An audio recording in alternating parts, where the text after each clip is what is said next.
खबर जयपुर से है। रिक्शा श्रमिक यूनियन ने आज जयपुर में पुलिस, आरटीओ, भाजपा सरकार, विपक्ष में बैठे जनप्रतिनिधियों, डीलरों के खिलाफ मनमाने ढंग से अपने नियमों को थोपने का काम कर रहे हैं। ये रिक्शा श्रमिक यूनियन के सदस्यों और रिक्शा चालकों ने एक सभा का आयोजन किया। विस्तार से चर्चाएं की। इन परिस्थितियों से निकलने के लिए नई रणनीति तैयार की गई। स्ट्रीट वेंडर्स और श्रमिकों के खिलाफ जिस तरीके से सरकार व प्रशासन मिलकर अपने नए कानून थोपने का काम कर रही है, उसके खिलाफ अब अपने हक की लड़ाई लड़ने के लिए ई रिक्शा श्रमिक यूनियन के साथ मिलकर नाजायज तरीके से परेशान करने, अवैध तरीके से वसूली करने वालों के खिलाफ बड़े आंदोलन की तैयारी की जा चुकी है। सभा में मौजूद रहे लोगों की मांगे कुछ इस प्रकार से हैं। नए ई रिक्शाओं की बिक्री पर रोक लगनी चाहिए तत्काल प्रभाव से। ई रिक्शाओं के लिए स्टैंड की जगह चिन्हित कराई जाए। ई रिक्शा इंश्योरेंस की दरों को कम किया जाना चाहिए और साथ ही साथ इंश्योरेंस कंपनी को सूचित किया जाए कि चोरी हो जाने पर, एक्सीडेंट हो जाने पर 1 महीने के अंदर मुआवजा मिल जाना चाहिए और इंश्योरेंस के फॉर्म को सरल तरीके से बनाया जाए और उसकी पूरी जानकारी कस्टमर को दी जानी चाहिए। जिन चालकों के पास लाइसेंस नहीं, उनके लाइसेंस बनवाने के लिए कैंप लगाकर सस्ते दर पर लाइसेंस बनाए जाए। ई रिक्शा के पंजीकरण और फिटनेस प्रमाण पत्र जारी करने की प्रक्रिया को सरल बनाया जाए। ई रिक्शा चालकों को सरकारी योजनाओं का लाभ दिया जाए। भाग में बांटने के बजाय रोड पर एक पट्टी निर्धारित की जाए, जिस पट्टी पर ई रिक्शा चलाया जाए। इससे ट्रैफिक व्यवस्था में भी सुधार होगा।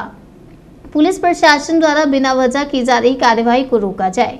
और साथ ही रिक्शा श्रमिक यूनियन के संरक्षक मोहम्मद नसीम अंसारी ने चेतावनी दी है कि अगर मांगे नहीं मानी गई तो वे ट्रांसपोर्ट मंत्री, ट्रांसपोर्ट कमिश्नर ऑफिस का घेराव करेंगे और उसके बाद जयपुर के सभी चौराहों को ई रिक्शा और ई रिक्शा चालकों के माध्यम से बंद किया जाएगा।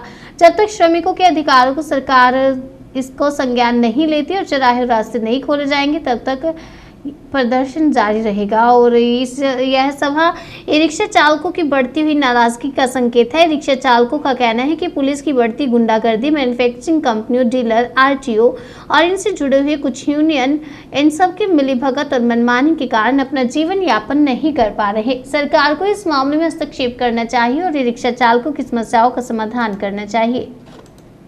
आप जैसे ई रिक्शा श्रमिक यूनियन के संस्थापक भी हैं, तो आप सरकार से क्या मांग करना चाहते हैं? आखिर इसकी वजह क्या है? देखिए, जिस तरीके से ई रिक्शा चालकों के साथ भेदभाव कर रही है सरकार, और इसके अंदर सरकार ही नहीं बल्कि विपक्ष भी इन्वॉल्व है। ई रिक्शा के जो भी मैन्युफैक्चरर हैं वो भी इन्वॉल्व है, इसके अंदर डीलर भी इन्वॉल्व है, इसके अंदर आरटीओ डिपार्टमेंट भी इन्वॉल्व है।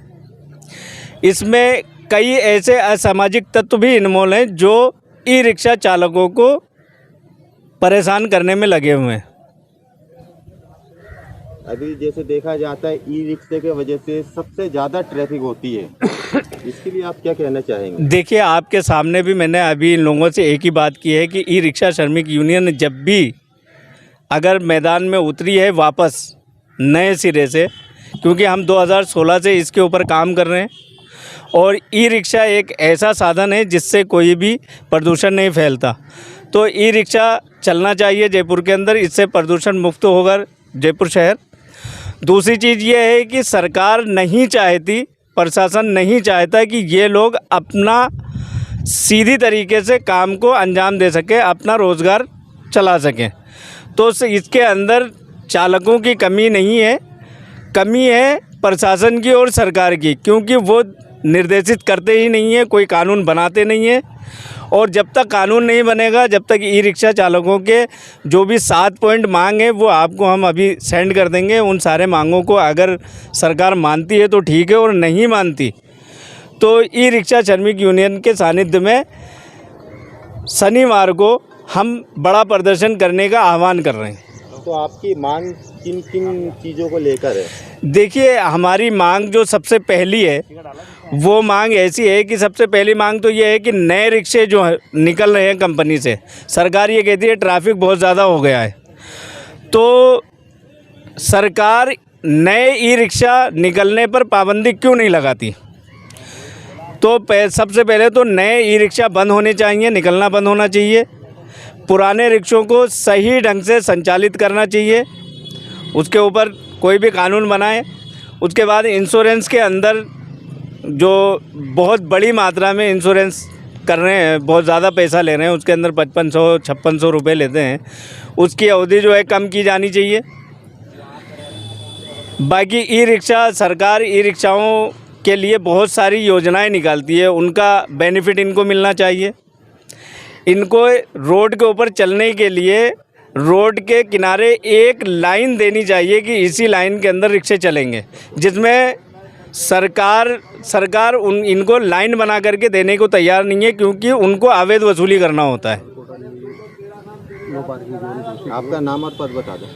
मेरा नाम मोहम्मद नसीम अंसारी, मैं ई रिक्शा असंगठित श्रमिक यूनियन का संरक्षक हूँ।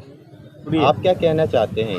हम सरकार से और यातायात पुलिस कर्मियों से यही मांग करना चाहते हैं कि इन लोगों को बेवजह परेशान ना किया जाए, इनके इतने मोटे मोटे चालान ना बनाए जाए, क्योंकि ये लोग ये चालान देने में, ये पैसे देने में बिल्कुल असमर्थ है। ई रिक्शा चालक एक गरीब गरीब परिवार से अपना परिवार का पालन पोषण कर रहा है। वो सुबह जाता है इसी उम्मीद में कि शाम को घर में खाना बनेगा, पर गवर्नमेंट के कर्मचारी, यातायात पुलिसकर्मी उनसे ऐसी अवैध वसूली कर रहे हैं, उनकी गाड़ियाँ पकड़ के बंद कर रहे हैं। इसके कारण वो आज 10-10 दिन से अपने बेरोजगार बैठ के लोगों से पैसे ब्याज पे मांग के खा रहा है।